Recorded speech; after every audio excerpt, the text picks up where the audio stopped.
আমরা যারা two wheeler বা বাইক চালাই তারা অনেক সময় দেখি যে প্রয়োজনীয় কাগজপত্র আমাদের সঙ্গে থাকে না, যার জন্য ট্রাফিক সার্জেন্ট অনেক সময় আমাদের চালান কাটে বা অনেক সময় আমরা মোটর ভেহিকলস অ্যাক্ট ফলো করি না। তো আজকে আমি এই ভিডিওতে বলবো যে যদি আপনার টু হুইলার বা বাইক থাকে তাহলে বাইক চালানোর সময় এই কাগজপত্রগুলোকে অবশ্যই আপনার সঙ্গে রাখতে হবে। দেখুন, মোটর ভেহিকলস অ্যাক্ট অনুযায়ী আপনাকে প্রধানত এই চারটে পেপার সবসময় ক্যারি করতে হবে। প্রথমেই বলি ড্রাইভিং লাইসেন্স সম্পর্কে। দেখুন, ড্রাইভিং লাইসেন্স প্রমাণ করে যে আপনি একটি টু হুইলার চালানোর জন্য আইনগত অনুমোদিত ব্যক্তি। শুধু তাই নয়, এই ড্রাইভিং লাইসেন্সটা আপনার নিজের নামে হতে হবে, মানে যে বাইক চালাচ্ছে তার নামে ড্রাইভিং লাইসেন্স থাকতে হবে। তার সঙ্গে এটাও খেয়াল রাখবেন যে এই ডিএল বা ড্রাইভিং লাইসেন্সের ভ্যালিডিটি পিরিয়ড যেন এক্সপায়ার না করে যায়। যদি আপনার ডিএল এর ভ্যালিডিটি পিরিয়ড এক্সপায়ার করে যায় তাহলে রিনিউ করাতে হবে।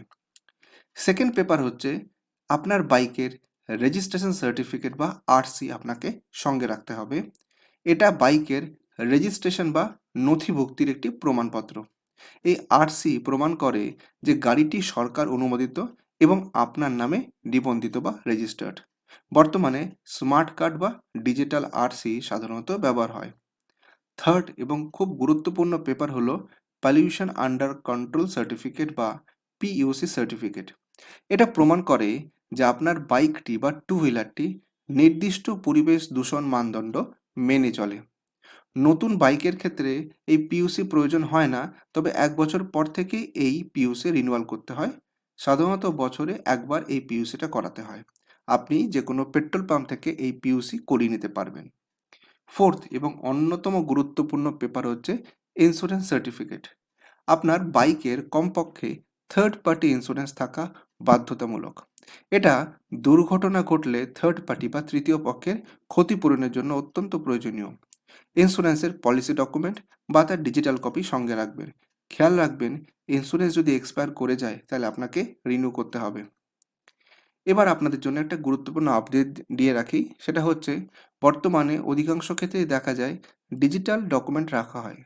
এই ডিজিটাল ডকুমেন্ট রাখার বেশ কিছু সুবিধাও রয়েছে। বর্তমানে ভারত সরকার ডিজিটাল প্ল্যাটফর্মের মাধ্যমে ডকুমেন্ট সঙ্গে রাখার অনুমতি দেয়। আপনি নিম্নলিখিত অ্যাপগুলোর মধ্যে আপনার কাগজপত্র রাখতে পারেন। এর জন্য মেইনলি দুটো অ্যাপ ইউজ হয়। প্রথম অ্যাপটি হলো ডিজিলকার অ্যাপ এবং সেকেন্ড অ্যাপটি হলো এম পরিবহন অ্যাপ। এই অ্যাপগুলিতে থাকা ডকুমেন্টগুলি ট্রাফিক পুলিশকে দেখালে তা মূল কাগজের মতোই বৈধ বলে গণ্য হবে।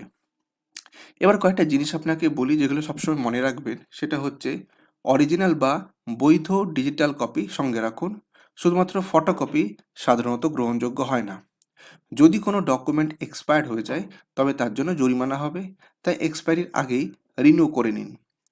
যদি বাইক আপনার নামে না থাকে, যেমন ধরুন আপনার বাবার নামে আছে বা বন্ধুর নামে আছে, তবুও আপনার বৈধ ড্রাইভিং লাইসেন্স এবং বাইকের আরসি, পিইউসি, ইন্স্যুরেন্সের কাগজপত্র সঙ্গে রাখতে হবে। আপনার যদি এই কাগজপত্রের কোনো একটি সঙ্গে না থাকে তাহলে ট্রাফিক পুলিশ আপনাকে জরিমানা করতে পারে। আপনার বাইক চালানোর অভিজ্ঞতা নিরাপদ হোক, এই সংক্রান্ত যদি আর কোনো প্রশ্ন থাকে আপনি এই ভিডিওর নিচে যে কমেন্ট সেকশন আছে সেখানে আপনি আমাকে প্রশ্ন করতে পারেন। আশা করি ভিডিওটা আপনাদের জন্য খুব হেল্পফুল হবে। এইরকম ভিডিও দেখার জন্য আমার চ্যানেলটা সাবস্ক্রাইব করতে অবশ্যই ভুলবেন না। কেমন লাগলো ফিডব্যাক দেবেন আর পাশে থাকবেন। ধন্যবাদ।